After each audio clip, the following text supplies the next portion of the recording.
Olá pessoal, vamos então em mais uma aula aqui de materiais de construção civil 1, aula 7, questões ambientais e sociais, ou seja, iremos abordar nessa aula os impactos ambientais e a geração de resíduos gerados pela construção civil.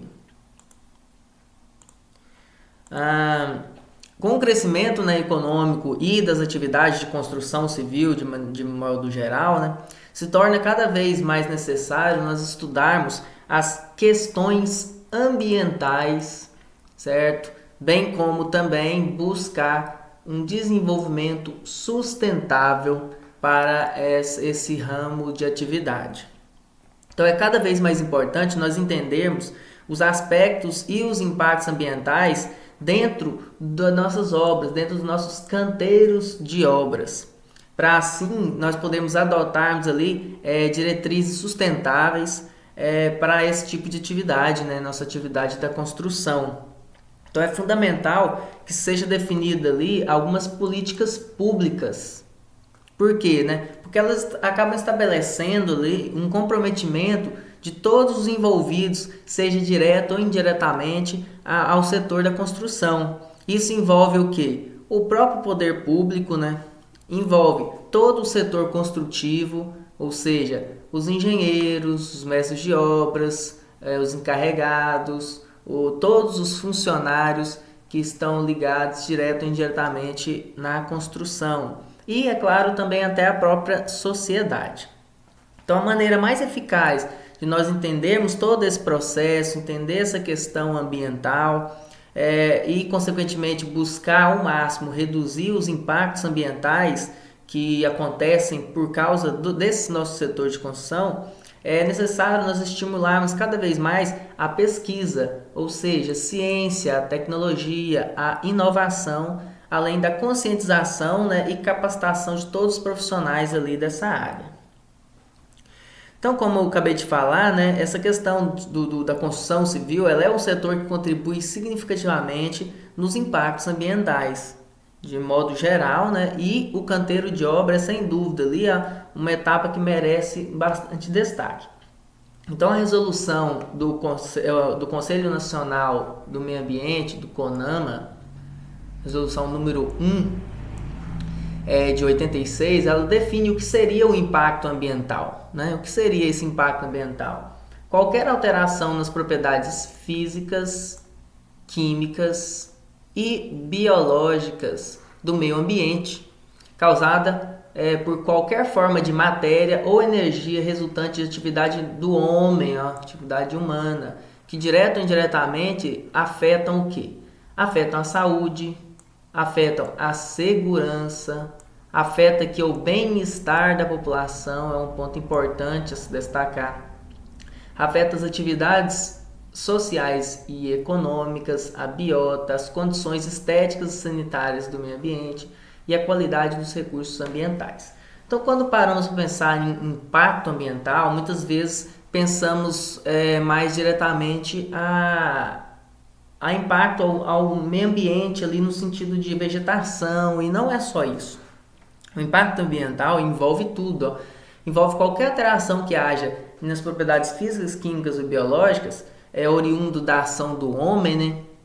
E que pode afetar o próprio bem-estar das pessoas, certo? Então, por exemplo, altos ruídos em uma edificação é sim considerado um impacto ambiental, porque ele afeta ali, gera uma poluição sonora que pode influenciar no prejuízo ali da saúde ou até do bem-estar daquela comunidade em volta. Então tudo isso deve se levar em consideração, tudo isso é considerado uma questão ambiental e é algo que acontece frequentemente dentro das construções.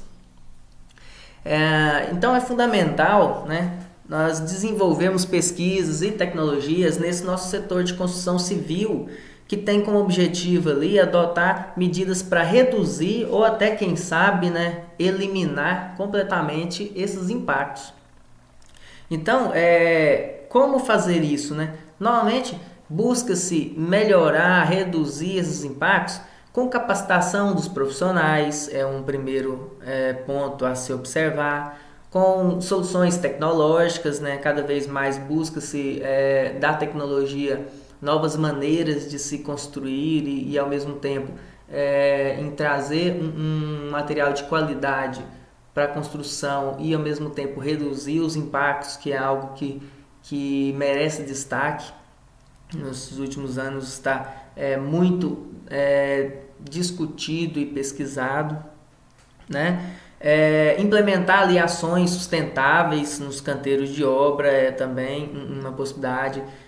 Qualquer ação de natureza gerencial é importantíssimo. A falta de um gerenciamento, de um comando, de uma organização é o ponto-chave para que aconteça o que está nessa imagem aí, ó.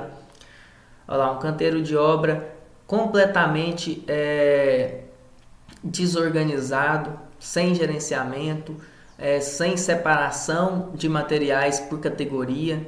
Então isso acaba que gera um transtorno e impacto ambiental muito maior do que o que poderia, o que deveria acontecer. Então se você tem um gerenciamento, uma organização, uma separação, você consegue ali reaproveitar muitos desses materiais, reduzir os impactos ambientais não só na destinação final, mas também reduzir impactos como a questão de segurança do próprio funcionário, porque nessa forma como está aí, isso afeta a segurança do funcionário, porque é um grande gerador de insetos, ou ao mesmo tempo pode acabar gerando risco ao funcionário que tem que passar por esse local todos os dias, pode pisar em algum elemento tóxico ou um prego, algo do tipo.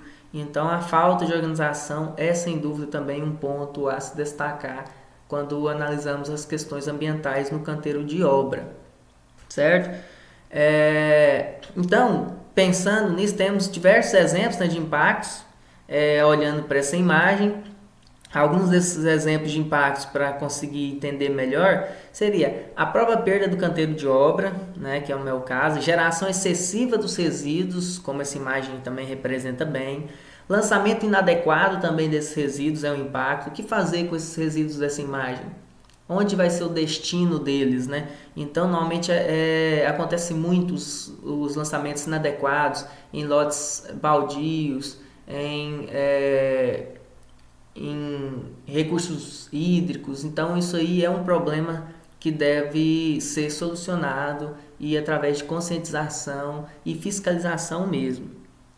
Emissão de ruídos, de vibração, contaminação do solo, da água, do ar, gerado principalmente quando você tem um mau armazenamento ali desses materiais e alguns materiais considerados como contaminantes. Consumo de recursos naturais, né? Não aproveitamento desse potencial de reaproveitamento que esses materiais possuem. Diversos materiais dessa figura possuem um potencial elevado de reaproveitamento, de reutilização ou reciclagem, e ali até então a forma como ele está apresentado na forma de um lixo mesmo, de um resíduo a se dar um destino final a ele.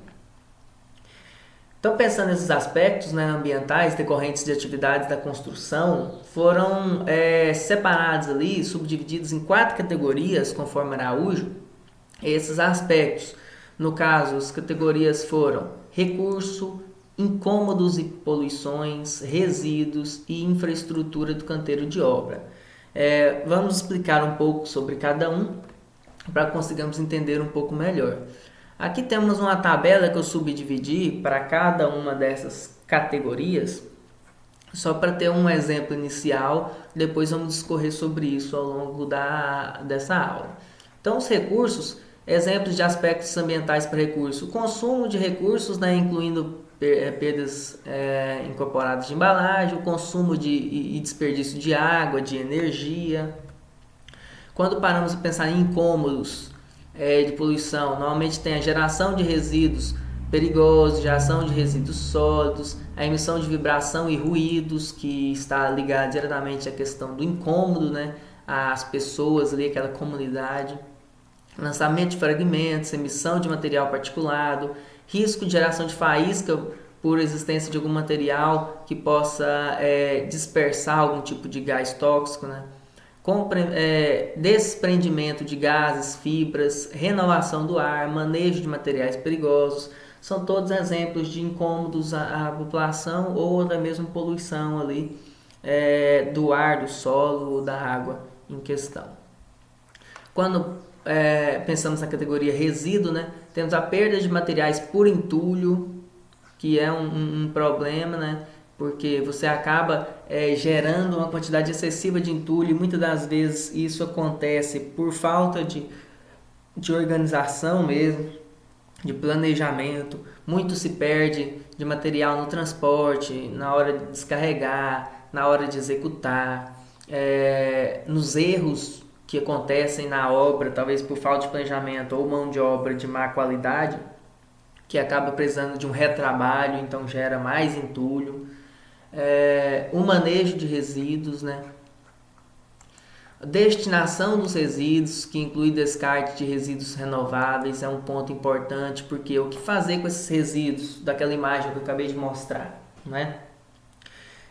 Será que os nossos aterros sanitários ou os nossos lixões têm capacidade para suportar esse grande volume de entulho, de resíduos de construção? Porque eles foram criados para os resíduos sólidos domiciliares, né? Só que esse grande volume que a construção acaba gerando, esse tipo de local, ele consegue realmente suprir essa necessidade? Será que a vida útil de um lixão, de um aterro sanitário não fica comprometido por esse exagero de resíduos?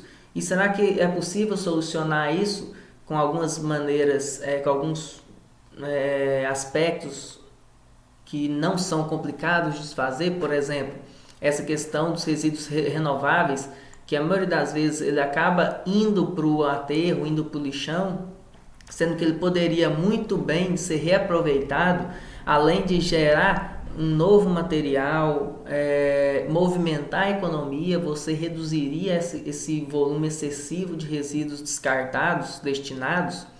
Então é algo a se pensar, então é um problema sério de aspecto ambiental. Manejo e destinação de resíduos perigosos, né? Queima de resíduos em canteiro, que também é proibido esse processo de queima desses resíduos. E quando paramos para analisar a infraestrutura do canteiro de obra, né?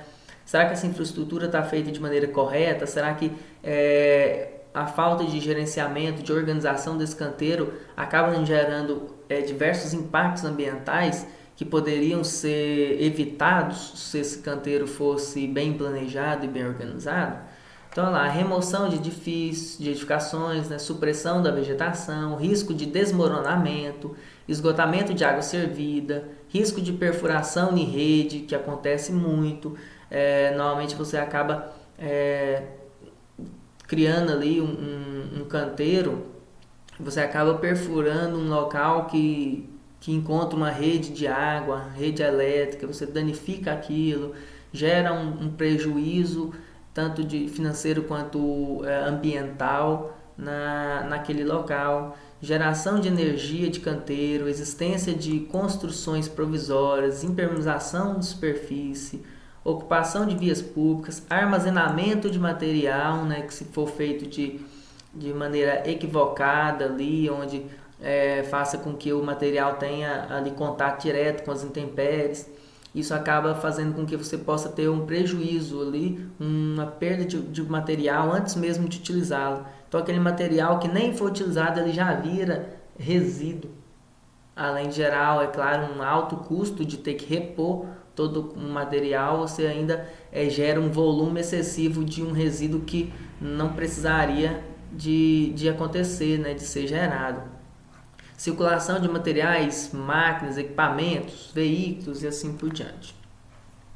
Então, os aspectos ambientais eles acabam que provocam impactos ambientais em alguns meios. Então, ele provoca impacto ambiental no meio físico, no meio biótico e no meio antrópico, certo? Alterando as propriedades naturais ali daquela região, daquele local.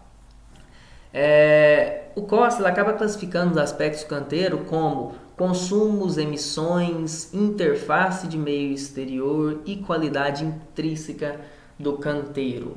Então, para exemplificar melhor os aspectos, né, impactos ambientais que acontecem nos meios que eu comentei, no meio físico, no meio biótico e no meio antrópico, temos aqui algumas tabelas para ficar mais claro essa questão.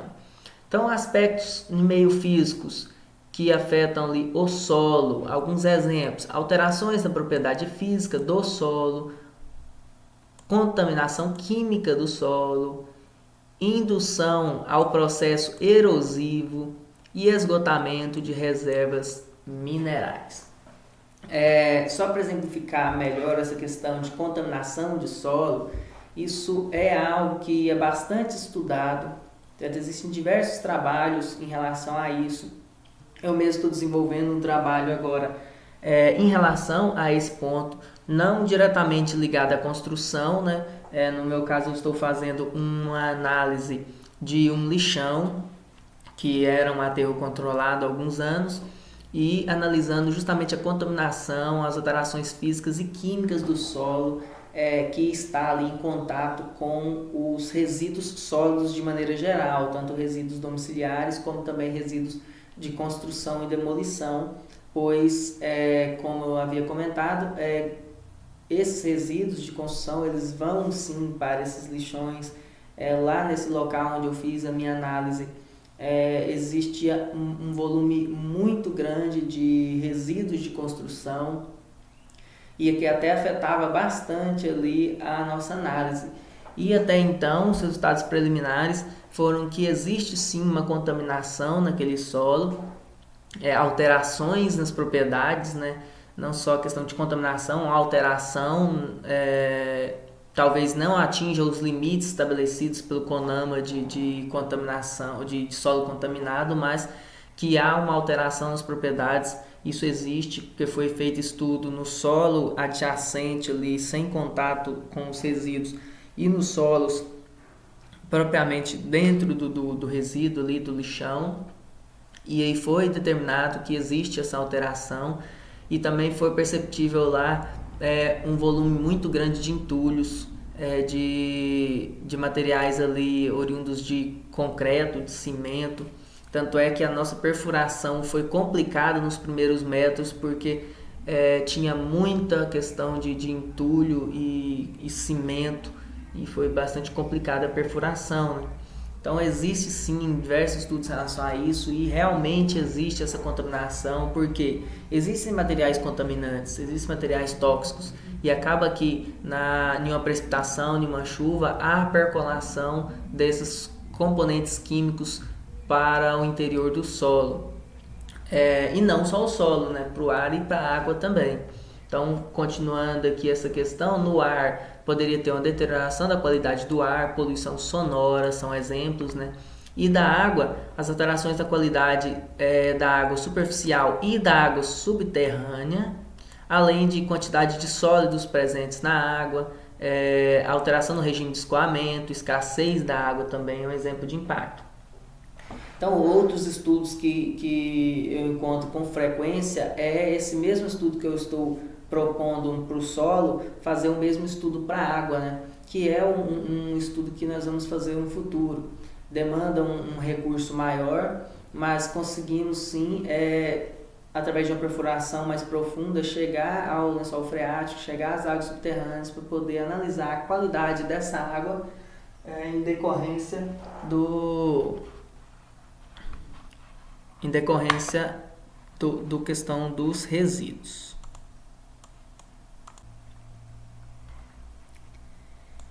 Continuando,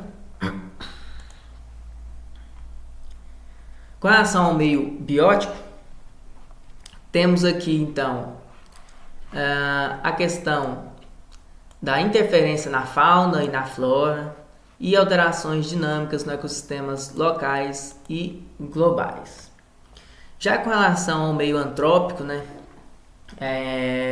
temos aqui, em relação aos trabalhadores, alterações nas condições de saúde e segurança do trabalhador, naqueles pontos que eu comentei anteriormente sobre resíduos tóxicos pode acabar afetando a saúde, a segurança dos trabalhadores se ele for mal armazenado.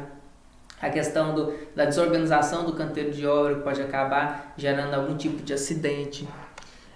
Em relação à vizinhança, tem aqui alteração na qualidade paisagística, né? É um aspecto, um impacto que a construção gera, tanto um ponto positivo quanto negativo, né?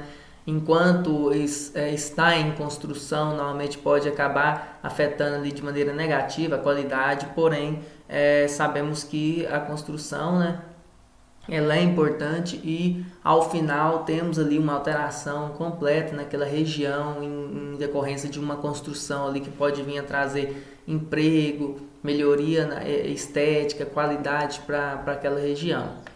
Alteração nas condições de saúde e segurança também das vizinhanças, né? Incômodo para a comunidade, principalmente a questão de ruídos, né? Alteração no tráfego de vias locais, tanto de veículos quanto de pedestres, que seria, por exemplo, uma falta de organização do canteiro, que pode vir até a invadir ali a calçada pública, o que é proibido por lei, acaba que afeta o tráfego de pessoas que teriam que passar pela rua, ao invés de pela calçada, ou até mesmo num dia de concretagem de uma laje, ou descarregamento de alguma mercadoria, onde normalmente fecha aquela via para um descarregamento de um caminhão, o que afeta ali o tráfego daquela região em um determinado horário do dia. Danos a bens edificados, interferência ali na questão da drenagem urbana, né? E em relação à sociedade, escassez de energia elétrica, aumento do volume de aterro de resíduos, e interferência também na questão da drenagem urbana. Então, a construção civil, né, falando um pouco sobre cada um daqueles aspectos que a gente tinha comentado, os recursos, os incômodos, os resíduos e a infraestrutura, iniciando aqui com a parte dos resíduos, nós sabemos que a construção ela consome ali uma grande quantidade de recursos naturais. Em média, através de alguns estudos, considera-se que 75% de todos os recursos extraídos da natureza são utilizados nesse setor da construção e que a maioria desses recursos, né, desses 75%, acabam sendo recursos não renováveis. E isso é um problema a se atentar, porque uma hora vai ter escassez total ou parcial desses recursos. E aí isso vai influenciar tanto na questão ambiental, quanto até mesmo na questão de custo, na questão financeira desse tipo de material. Então esse elevado consumo de recurso natural, né, ele tem como consequência essa questão da escassez ou até mesmo esgotamento total das nossas fontes, nossas jazidas, além até, claro, de afetar muitas vezes fauna e flora, né, principalmente quando pensamos na questão da madeira, o quanto afeta essa questão. Então, devemos tomar ali medidas que possam, claro, reduzir a quantidade de insumos que nós utilizamos na nossa construção civil. E essas ações normalmente giram em torno de diminuir ali o desperdício de materiais, que é algo muito constante, melhorar o planejamento e gerenciamento e também utilizar o potencial de reaproveitamento que muitos desses materiais possuem. Então, para a redução do consumo de recursos, material, água, e para a extensão da vida útil do empreendimento, algumas diretrizes são estabelecidas por Costa, baseado nas normas. Algumas delas seriam o quê? A redução da perda de material na execução do serviço, no recebimento, no transporte, na estocagem e no manuseio do material. Então esse é um ponto-chave. Buscar reduzir aquele desperdício que a gente tem antes mesmo de utilizar o material. Que seria, por exemplo, em toda a etapa ali de transporte, recebimento, armazenamento. Alguns exemplos de cada um, né? No recebimento acontece muita perda, principalmente quando se trata de materiais cerâmicos que têm uma fragilidade maior ali na questão do nosso comportamento mecânico, né? Da resistência mecânica que eles possuem. Então, quando você descarrega ali um tijolo, telhas, se isso for feito de maneira equivocada, com mão de obra de má qualidade, você acaba que gera um desperdício desnecessário, né? Por uma falta de organização nessa parte do recebimento. Com relação ao transporte também acontece muito. Muitas situações já envolveram ali perda de material, perda de pisos, de porcelanato na hora do transporte, que acaba quebrando por mal organização ali nesse transporte. Então o material não fica bem acondicionado ali no caminhão, ou o motorista não se atenta à fragilidade do material que ele está carregando. Em relação à estocagem, acontece muito, principalmente cimento, né? Se ele for mal estocado ali, não for colocado nos pallets, não for protegido de intempéries e tiver contato com umidade, você acaba perdendo todo aquele estoque de cimento e isso acaba se tornando ali um resíduo que tem que ser descartado, gerando ali um volume maior de resíduos sem uma necessidade por falta de uma estocagem de maneira correta. E no próprio manuseio, né? Ou no transporte ali interno ali dentro do canteiro de obra, ou até mesmo no uso desse material, onde uma má qualidade de mão de obra pode acabar gerando retrabalhos e desperdício de material ali por falta desse preparo, desse conhecimento ali sobre a execução daquela determinada atividade. Também tem o desenvolvimento de critérios para a compra de materiais, componentes e sistemas construtivos a partir de fontes confiáveis e que incluam informações sobre a análise do ciclo de vida e do desempenho técnico. Né? Um produto de má qualidade tem a tendência a gerar mais resíduos, né? Porque normalmente eles têm uma resistência menor ou acaba não se tornando algo promissor na execução, a execução pode ficar comprometida e ter que refazer por causa de um material de má qualidade. Redução no consumo de água, na energia ou até mesmo gás nas instalações provisórias. A utilização de aproveitamento de água pluvial, de aproveitamento de água cinza. Redução no consumo de energia nas atividades e uso de fontes e alternativas de energia.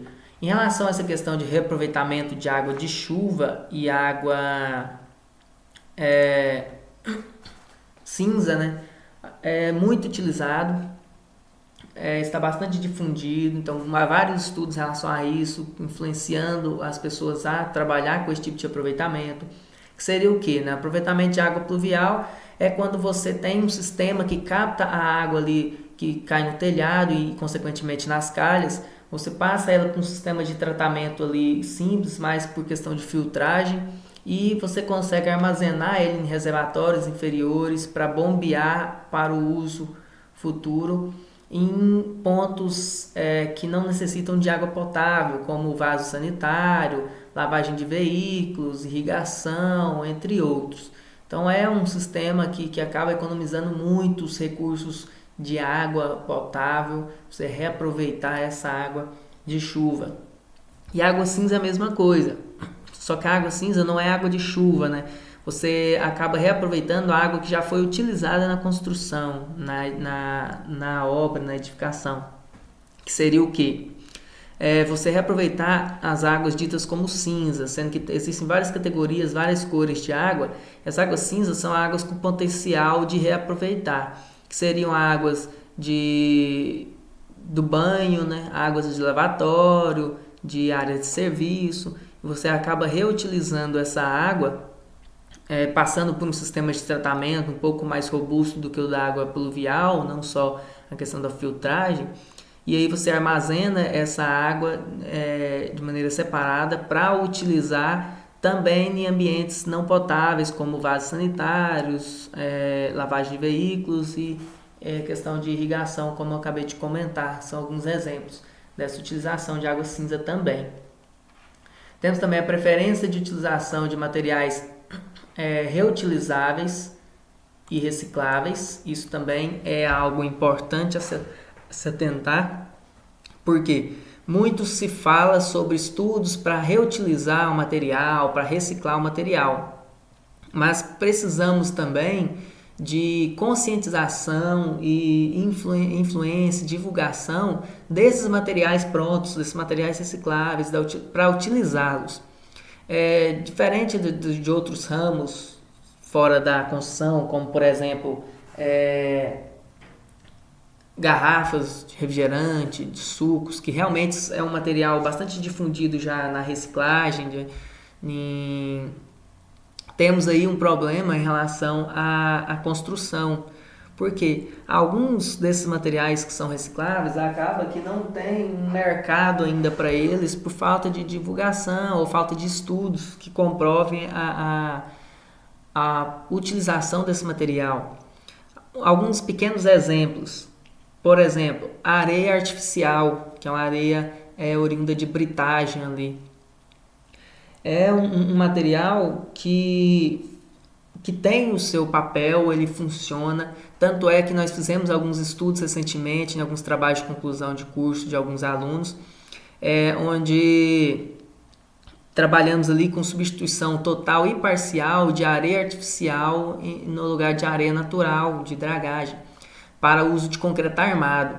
Então nós fizemos um trabalho onde moldamos alguns corpos de prova, fizemos uma análise estatística de alguns tipos de tratamento diferentes, ou seja, fizemos alguns moldes para um concreto com areia natural, outros com 75% de areia natural e 25% de areia artificial, outros 50%, outro com 75% de areia artificial e 25% natural, e um com 100% de areia artificial.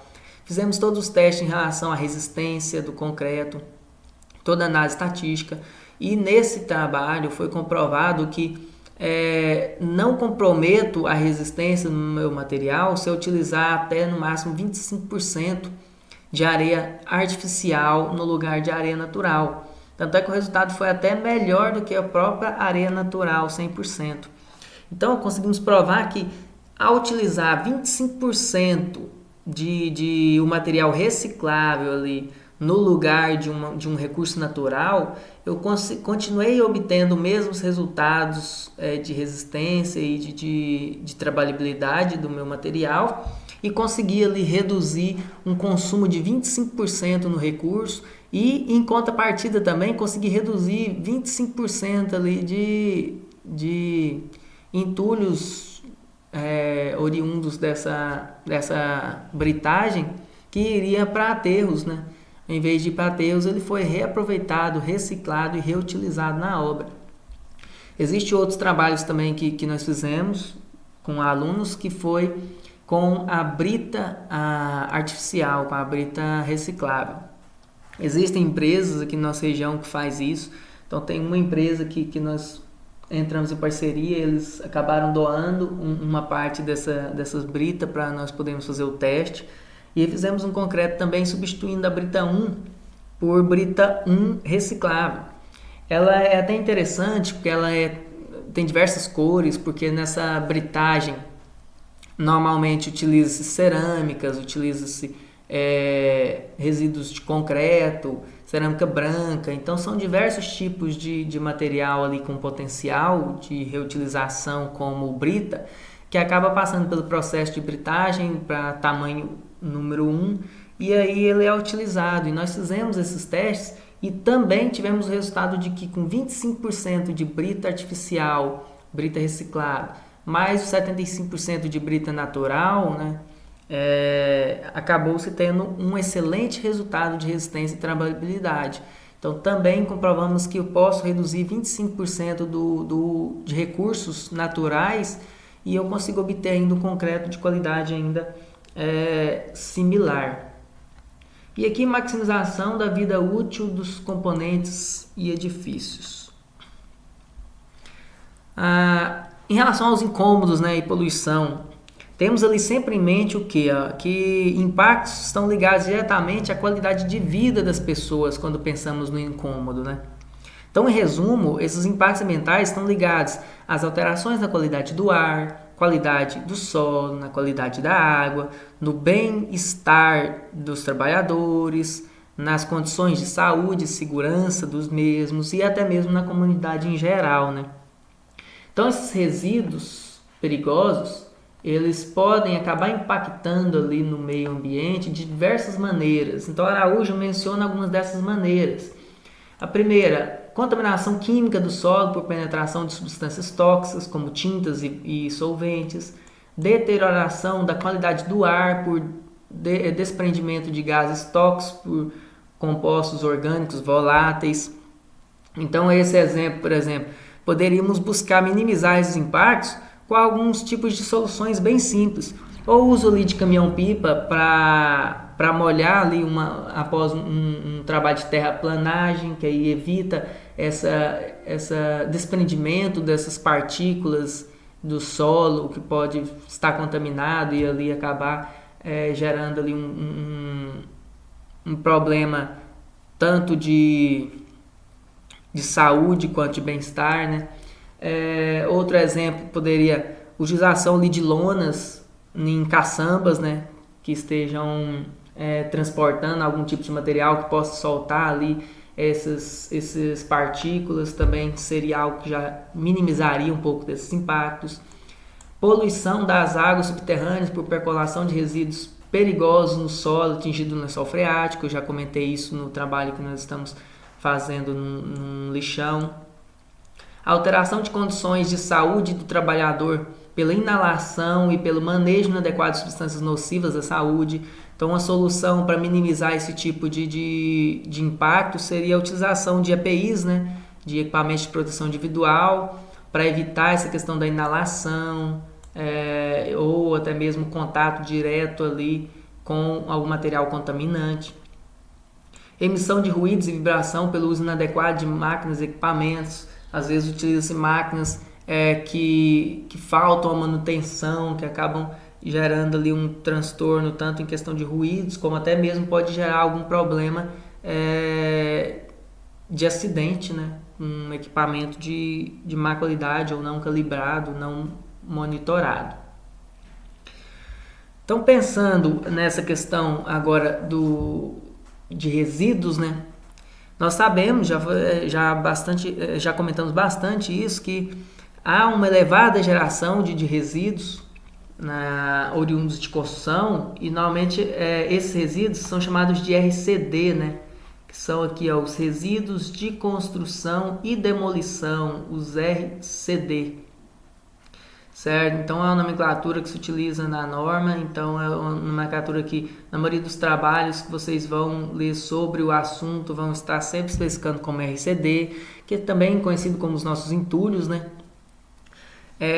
E também essa questão tem que se atentar muito para o que nós comentamos, como vai ser destinado esses resíduos, né? Então quer dizer, se é difícil nós conseguirmos encaminhar esses resíduos para uma destinação final, então temos que ao máximo reduzir a quantidade de resíduos que a construção gera, que é muito.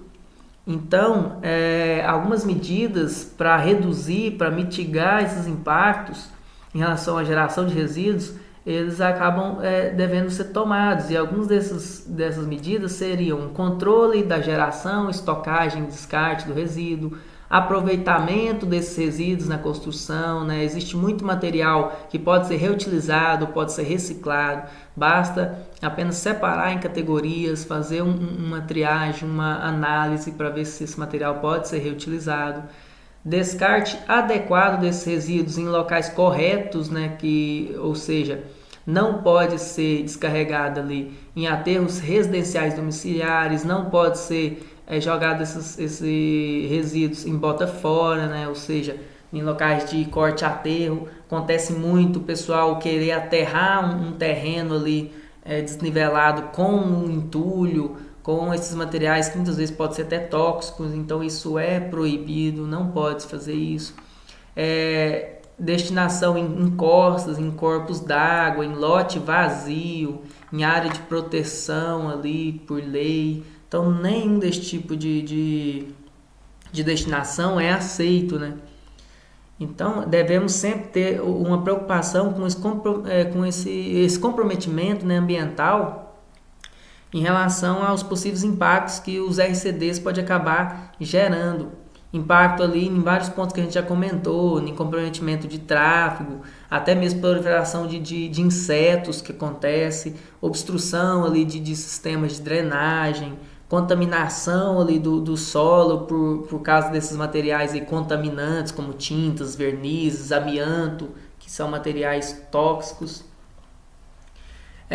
E quando pensamos na questão da infraestrutura do canteiro de obra, né, por fim, pensamos ali na influência do trânsito, no fluxo de pessoas, né, nos processos erosivos, nas condições de saúde, tudo isso relacionado à questão dessa infraestrutura, da forma inadequada ou não planejada dos nossos canteiros. Então, para melhorar a qualidade do canteiro, o Costa acaba apresentando algumas diretrizes, que seria proteção em máquinas e equipamentos, proteção contra choques elétricos, proteção nas escavações para evitar algum tipo de acidente, equipamento de proteção coletiva e também os equipamentos de proteção individual, né?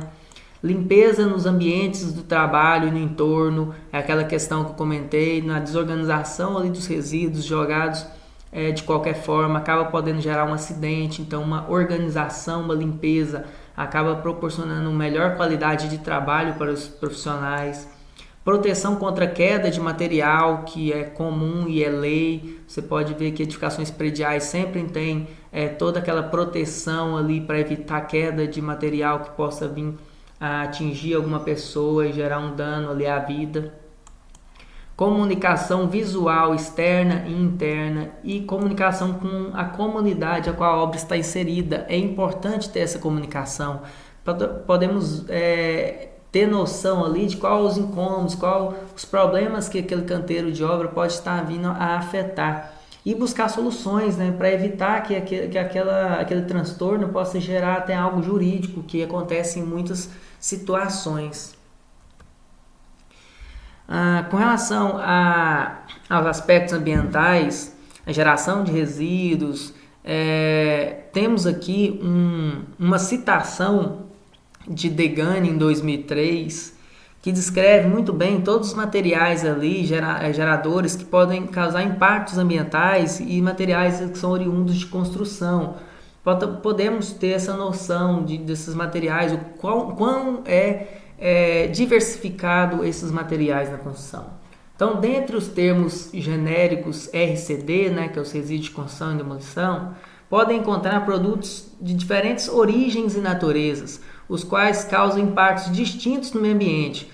Exemplos: argamassa à base de cimento, argamassa à base de cal, resíduos de cerâmica vermelha, como no caso tijolo e telhas, cerâmicas brancas, como no caso dos pisos, porcelanatos, revestimentos de forma geral, concreto armado, concreto não armado, né? Solo, rocha, metal, madeira, papel, plástico, material betuminoso, vidro, gesso, tanto em pasta como em placa, né?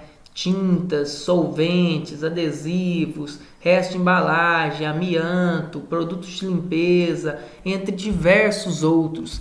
Por isso que é tão complicado nós trabalharmos com os resíduos de construção, porque é muito diversificado. Então existem materiais com muito potencial de reutilização e reciclagem, materiais que não têm esse potencial. Então por isso deve-se ter uma organização de um canteiro, uma separação desse material por categoria, por classificação, para que consigamos sim obter melhores resultados e redução dos nossos impactos.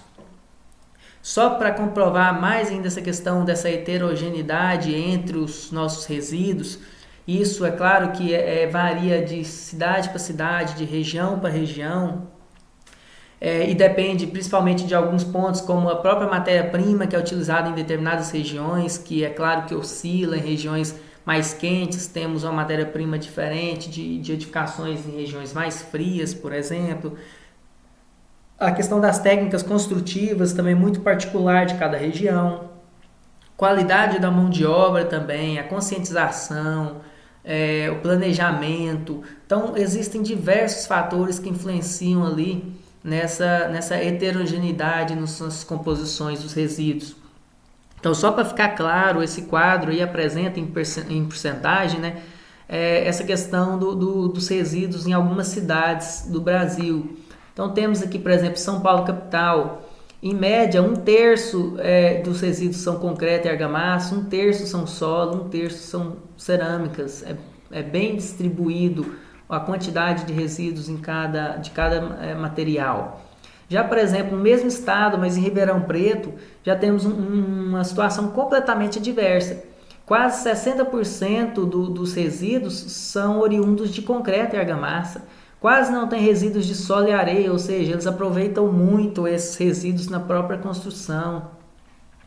Cerâmica 23%, rocha 18%, então é bastante diferente. Em Salvador, 53% são de concreto, 22% de solo, 14% de cerâmica. Em Florianópolis, 36% é outros materiais que não estão apresentados na tabela. Olha a diferença das outras cidades. Então, quer dizer, consequentemente, eles devem utilizar diversos outros materiais que podem acabar gerando novos resíduos que não sejam concreto, solo, cerâmica. Ou uma outra explicação para isso seria que eles procuram sempre um reaproveitamento ou uma minimização ali do desperdício desses materiais, fazendo com que haja uma queda de resíduos de solo e cerâmica e um aumento de resíduos de outra categoria. Em Passo Fundo já tem como o maior percentual de resíduos gerados cerâmicas, o que difere das outras cidades que eu acabei de apresentar. Então isso é muito relativo, é muito heterogêneo, é difícil ter um estudo ali que possa atender as diversas regiões. Então o que a gente aconselha, né, é que você estude a sua região. Qual que é o tipo de material que acaba se tornando ali um resíduo de construção e demolição na sua região. Então estude isso. Será que o maior consumo o maior componente de resíduos acaba sendo concreto e argamassa na nossa região, por utilizar muito concreto armado e às vezes por ter uma qualidade de mão de obra um pouco inferior? Se sim, você vai buscar soluções para isso, né? O que eu posso fazer para minimizar esses resíduos de construção ou o que eu posso fazer para reaproveitar esses resíduos? Então você tem que se atentar à sua região, trabalhar com pesquisas voltadas a isso, para buscar soluções viáveis para atender aquela área, aquele local em qual vocês trabalham. E para entender um pouco sobre a classificação desses resíduos, a NBR 10.004 de 2004, ela apresenta uma classificação ali de resíduos sólidos quanto à questão dos riscos potenciais ao meio ambiente ou à saúde pública, né, da população. E ela divide ali essa classificação em classe 1 e classe 2. Lembrando que a classe 2 ainda se subdivide em A e B. O que seria a classe 1 e classe 2? Né? A classe 1 são os resíduos perigosos, ou seja, aqueles resíduos que apresentam nas suas características como um material inflamável, um material corrosivo, um material reativo, um material tóxico, um material patogênico. Então, são materiais considerados como perigosos, classificados na classe 1. Já a classe 2 são materiais não tóxicos, certo? Não perigosos, desculpem. Então, esses materiais não perigosos normalmente podem ser divididos em 2A e 2B. O 2A são os materiais não inertes, ou seja, são aqueles resíduos, né, que podem ter propriedades biodegradáveis, combustíveis e solúveis em água. Já a classe 2B, que são os inertes, são aqueles materiais que não apresentam ali a questão solúvel ali na água. Acima do padrão já esperado pela potabilidade da água, né? Mas a grande diferença é essa, os inertes e os não inertes em relação à sua solubilidade ali. Outra classificação, certo? Até mesmo mais adequada para a nossa questão da construção, é a classificação estabelecida pelo CONAMA, a resolução 307, certo? que classifica os resíduos ali de construção em 4 classes. Aqui eu coloquei um trecho que fala sobre isso na Resolução 307, que é o artigo 3º, que descreve a classe A, descreve a classe B, descreve a classe C e a classe D aqui. Eu vou descrever nos próximos slides, em relação de tabela, fica mais claro de entender cada um deles, descrevendo esse artigo 3º da Resolução 307 do CONAMA. Então, pensando na classe A, estabelecida por essa resolução, ele fala o seguinte, né? Que resíduos são resíduos reutilizáveis ou recicláveis como agregado. Então, a classe A são resíduos que têm seu potencial de reciclagem e reutilização como agregados, como no caso, resíduos de construção, demolição e reforma de pavimentação e de outras obras de infraestrutura, inclusive solos provenientes de terraplanagem, resíduos de construção, demolição e reforma como componentes cerâmicos, como no caso tijolo, blocos, telhas, placas de revestimento, argamassa e concreto, processo de fabricação e demolição de peças pré-moldadas de concreto, como blocos, tubos, meio-fio, entre outros. E é claro que, como é um material com grande potencial de reutilização e reciclagem, a destinação ideal seria a sua reutilização, a sua reciclagem na forma de agregado ou encaminhada a áreas de aterro de resíduos de construção civil, sendo dispostos de modo a permitir a sua reutilização ali ou a sua reciclagem futura. Já a classe B também são materiais com potencial de reciclagem, porém para outras destinações, como os plásticos, papel, papelão, metal, vidro, madeira, embalagens vazias de tinta, gesso e diversas outras nessa categoria. E é claro que também, por serem reciclados, podem ser reutilizados e reciclados em áreas de armazenamento temporário, né, para disposição ali para uma reciclagem futura. Já a classe C já são aqueles materiais nos quais não foram desenvolvidos nenhuma tecnologia ainda ou nenhuma aplicação economicamente viável que permita sua reciclagem e reutilização. Então são materiais ali que estão em constantes estudos para ver se existe uma possibilidade de reutilização desse material e que essa reutilização seja viável. Então esses materiais normalmente têm como destinação seu armazenamento, transporte, destinação em conformidade com as normas em locais ali próprios para esse tipo de material de classe C. E classe D são os nossos materiais perigosos, né? Os resíduos perigosos oriundos da construção, como tintas, solventes, óleos, verniz, amianto, esse tipo de material, né? E resíduos contaminados ou prejudiciais à saúde, como ali, como eu comentei, né? Materiais de demolição ou de clínica radioativa ou algumas de instalações industriais que pode acabar estando contaminados, telhas e diversos outros materiais que possam ser feitos de algum material nocivo à saúde. E que a destinação também é armazenamento, transporte, reutilização ali, em conformidade com as normas técnicas específicas.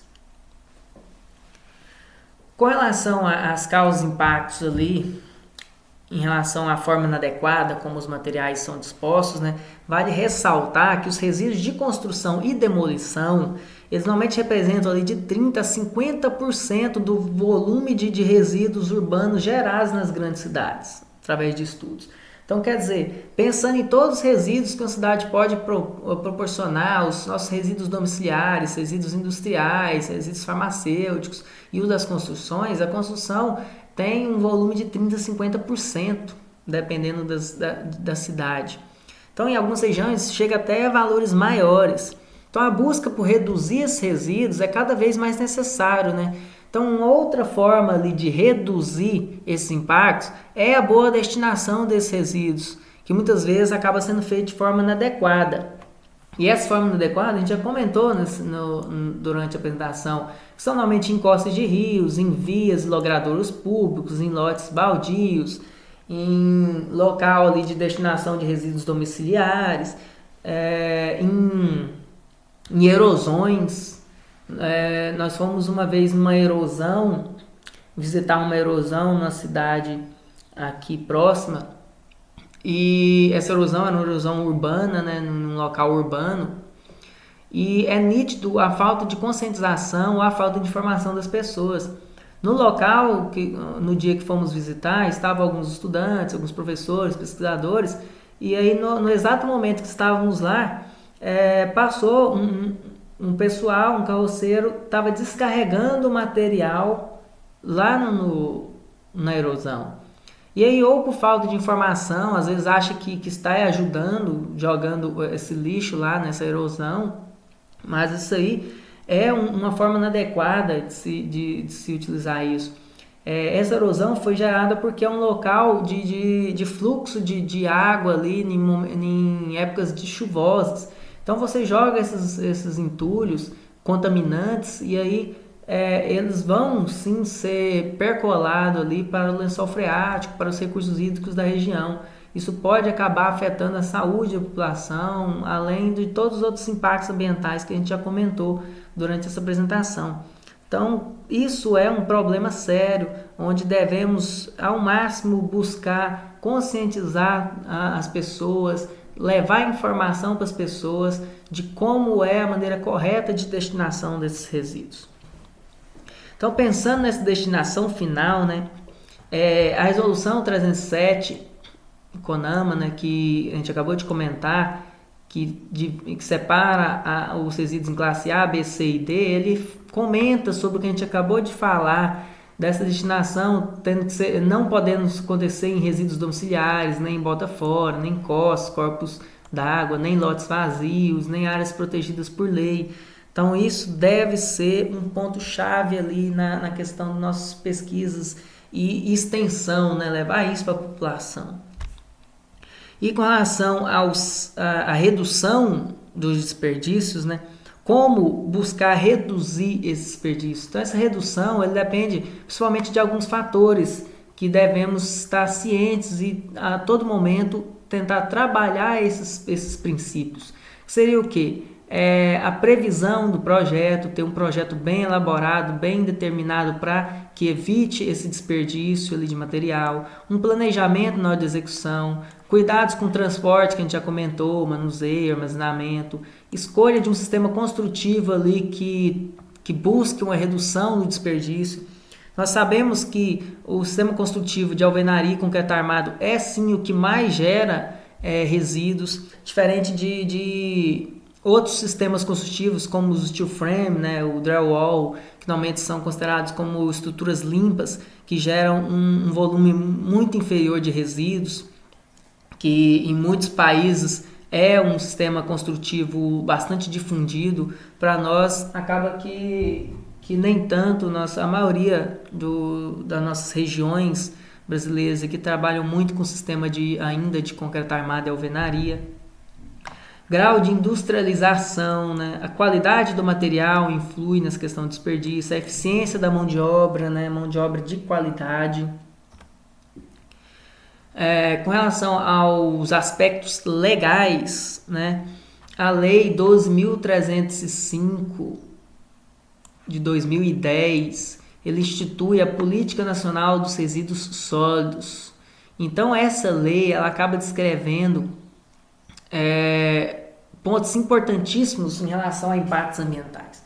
De forma geral, desde de destinação final ali, onde estipulou que todas as cidades brasileiras deveriam até 2014 ter toda a sua destinação por aterros sanitários e extinguir toda a parte de lixão e aterro controlado, que ainda não foi possível, tanto é que isso foi prorrogado pelo Senado em 2014, prorrogou para esses anos subsequentes, 2018, 19, 20, 21, depende do tamanho da cidade, né, da quantidade de população.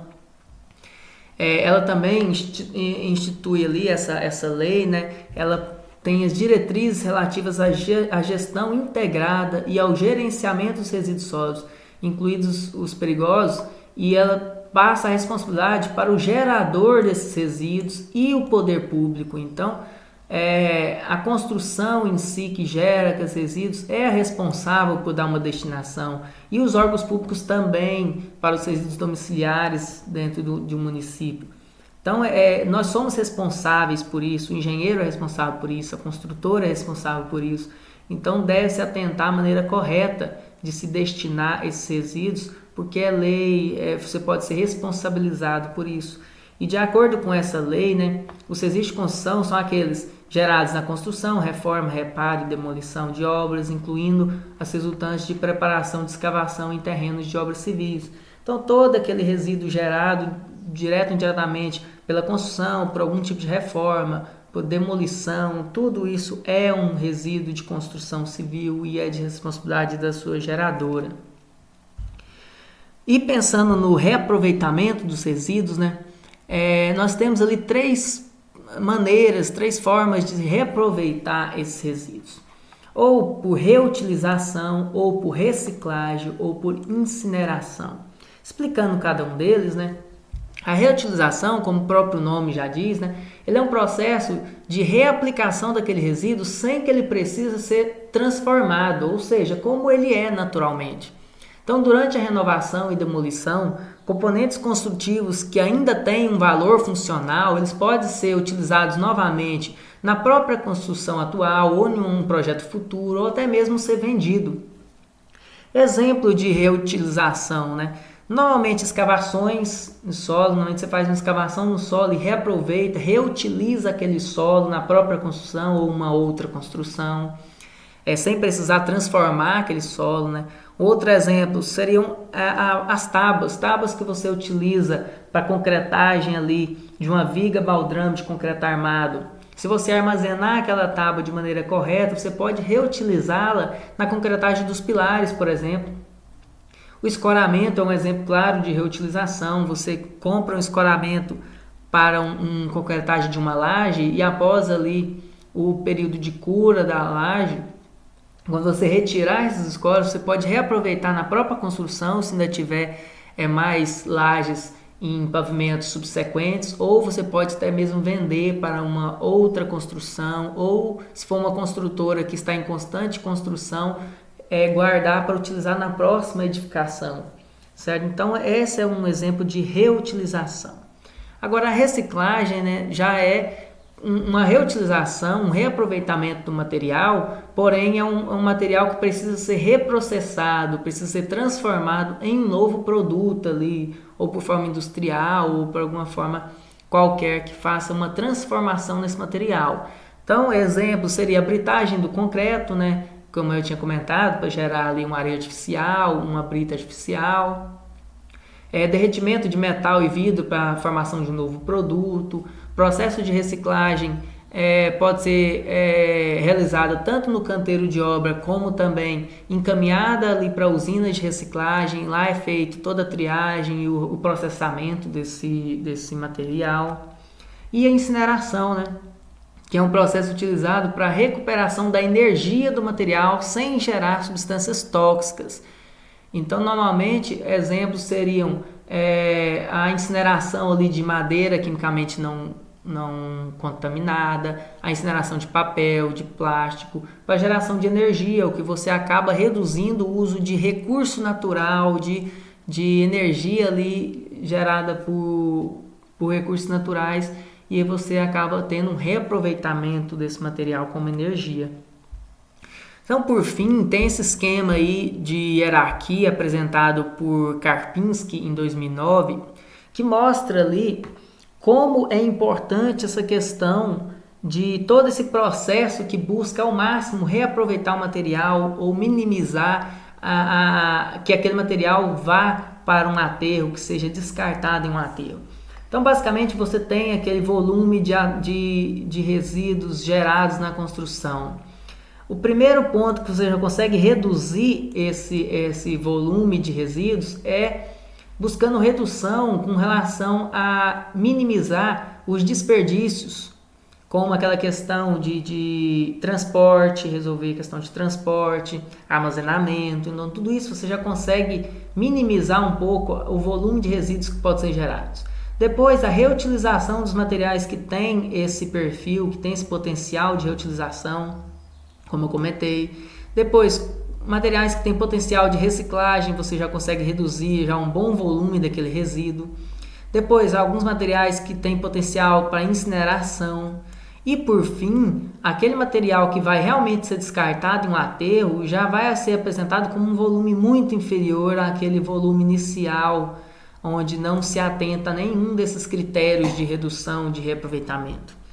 Então, estudos de Kibert em 2016 comprovam que se você passar por todo esse processo de buscar reduzir o desperdício inicial na construção, reutilizar material, reciclar, incinerar, você acaba minimizando, reduzindo 75% daquele resíduo que você tinha para a destinação final, ou seja, você apenas destina para aterros 25% daquele volume inicial de resíduos. Então você consegue reaproveitar 75%, que além de impactar menos ali na questão da destinação final, você consegue buscar questão financeira, né, econômica. Você consegue reaproveitar 75% desse material. Isso gera uma economia, gera ali empregos em relação à reciclagem, gera ali uma minimização da quantidade de recursos que você vem a utilizar no futuro. Você pode utilizar materiais recicláveis, reutilizáveis, para evitar ali aquela demanda de recurso natural, que um problema da construção civil, né? Então, basicamente, é isso que eu queria passar para vocês em relação aos nossos impactos. Então, eu queria agradecer aqui. Obrigado a todos e até a próxima aula.